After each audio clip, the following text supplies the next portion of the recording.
37 लाख रुपये दिले आम्ही, फुकट नाही दिले. काय 5 वर्ष त्रास दिला तुम्ही? आता कोर्टात बोलू आपण.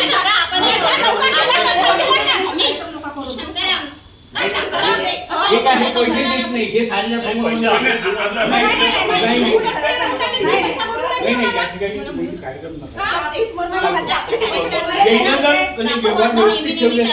आम्ही नाही नसतो. मी काय म्हटलं, तुमचा का आपसी होतं त्याला संपू द्या.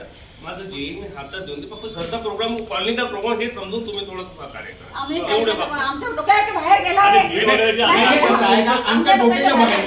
तुमच्या व्यवहारात मी काहीच नाही बोलतो, तो तुमचा पर्सनल आहे. आम्ही ज्याचे कोर्टापर्यंत गेलो त्या ठिकाणी सहज नाही गेलो ना, काही प्रॉब्लेम सहज नाही गेलो ना. आमच्या अन्याय अत्याचार झाला म्हणूनच गेलो.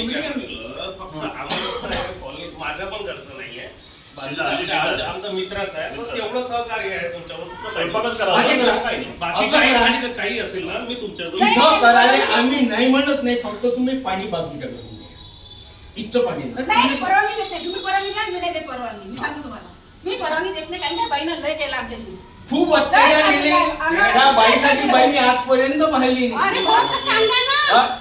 आपण कोर्टात बोलू या बाबतीत. सिद्ध करून दाखवू. तुम्ही आपल्या डोक्यात आम्ही काही नाही म्हणजे आमचं गाव सोडून नागपुरात आलो म्हणजे काही की नाही, तगने ज्यांना काही नाही रुपये वाटण्यासाठी थोडी आलो. 5 वर्ष त्रास दिला तुम्ही, कशासाठी दिला? त्यांनी खेच बोलू ना आपण. नागपूरच्या बाहेर जर हद्दपारची जर ऑर्डर ते काढली कोर्टातून तर बंद जा. माझी हद्दपारची गुंडगिरी केली आहे तुम्ही, गुंडगिरी. मारलं, माझ्या पत्नीला मारलं 2 वेळा. हो, प्रूफ आहे माझ्याकडे. माझ्याकडे प्रूफ आहे. कशाचा प्रूफ आहे? मी मारलं म्हणून. कशाचं प्रूफ?